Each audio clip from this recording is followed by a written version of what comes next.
All right, guys, so let's talk about handstand push-ups. So handstand push-ups, we're gonna apply everything on a strict handstand push-up, which again, depending on the athlete, this could be the most efficient way to do it, especially if we're gonna start to talk about smaller sets like the games this year, set of 10, and then a sled push. This is gonna be the fastest way to do it, but hands are gonna be about 1.5 feet away from the wall. Matt's gonna kick up, same application, belly's tight, butt is tight. I want you guys to really watch his elbow position as he comes down and comes back up. It's really important. Go ahead and do one more for me, Matt, and rest. It's always kind of boggled my mind when I see people do handstand push-ups like this.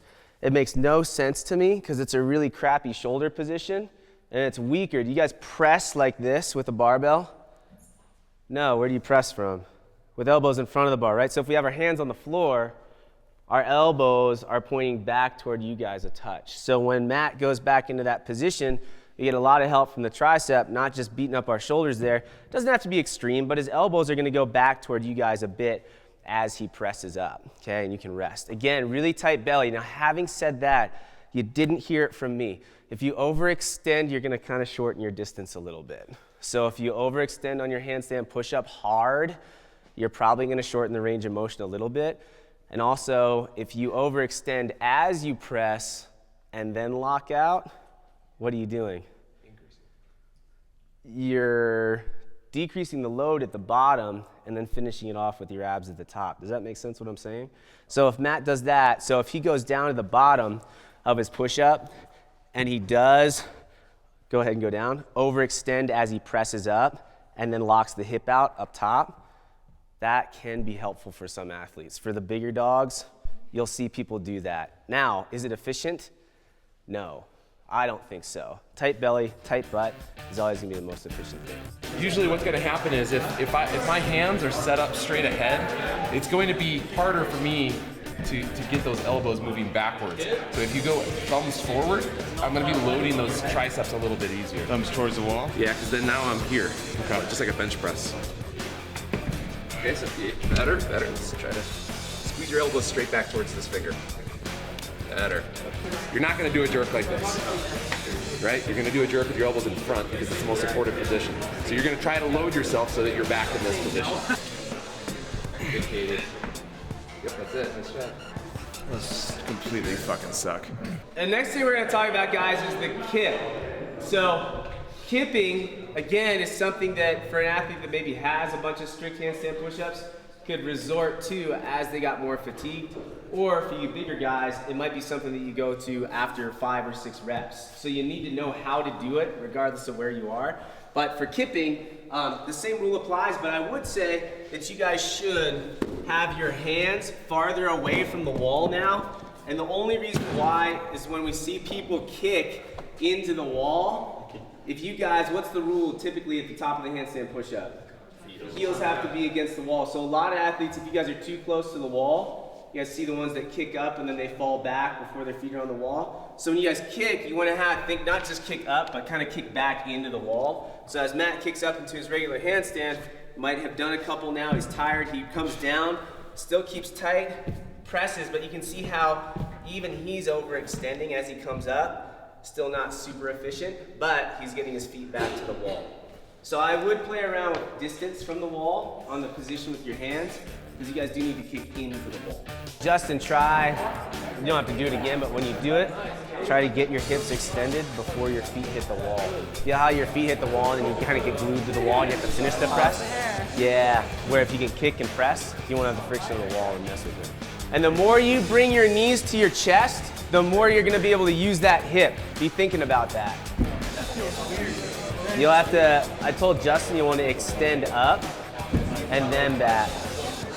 So Justin was doing the same thing, you get stuck to the wall and then press up. So you gotta finish your press and then smack it, if that makes sense. So you wanna be locked out and then hit the wall instead of hitting the wall while you're locked out. Plates are something to consider as well. You're gonna have typically 2 standards when you're looking at plates.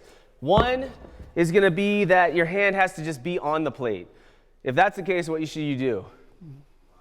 As wide as you can. If you're an athlete like me, holy crap, welcome to the world's smallest handstand push-up. Right?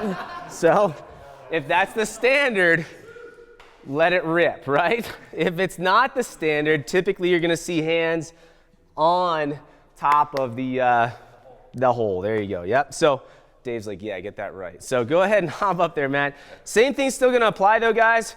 You're not gonna change anything. Elbows are still gonna go back toward you now, but what's gonna make this movement a touch tougher? You can go ahead and do rep. Where's Matt now? You can rest. He's way closer to the wall. Yeah, so you guys wanna keep working positions close to the wall, a bit further away from the wall, because if you have this standard, you're pretty vertical, and that's gonna be tougher. It's gonna be tougher to kip from here. It's gonna be tougher to press from here when you're tired, and this is where you're more likely to see people really overextended. Any questions on that? Cool. And then the last one is ring handstand push-ups. Don't know if we'll ever see these again, but I sure hope we see, like I said, 20 of them someday. So if we start talking about ring handstand push-ups, we're just gonna look at wraps really quick. You can wrap your legs so that it's a huge help, and you can wrap your legs if you have more strength in the press so that you don't have as much friction. So for Matt, a guy like Matt is probably gonna wrap his legs around the rings so he can climb the rings. And for Matt, he is more comfortable, since he's a bigger athlete, kicking up into an extended position so that he can use the elasticity as he goes down and up. So you'll see him kick up and wrap his feet around the straps, so go ahead. And now he's gonna use the straps as he goes down, and he's gonna climb up them as he comes up, right? So this is probably the most efficient way for the bigger athletes. You can rest for a second, Matt. Now the other way, which I think for an athlete like myself that's smaller, maybe you have more pressing power, is you wanna wrap your feet so that you do have the potential to fall through, and now you're gonna have to start with your head on the floor, usually, so it's harder to press from here. And then Matt's gonna wrap his legs so just his toes are around the strap, and we'll show you how you can use them to your advantage. So from here, he's gonna have to dig in to press, a little overextended. Now on the way down, he's gonna bite the straps to help the negative, and then let go as he presses up. You get? Nice job. Good job. So as he presses up, I'll show you guys real quick. That's right. So as you press up, you guys will see my feet are gonna relax a little bit on the up, bite. And you guys can hear the difference. On the down, you hear my feet on the straps. On the up, you don't. Why? Yeah, on the down, because it helps with your eccentric loading, right? So just food for thought, stuff that you guys want to take into consideration. Using that is a big, big help. I won't have you guys practice it because I know it's crazy. Please no, please no.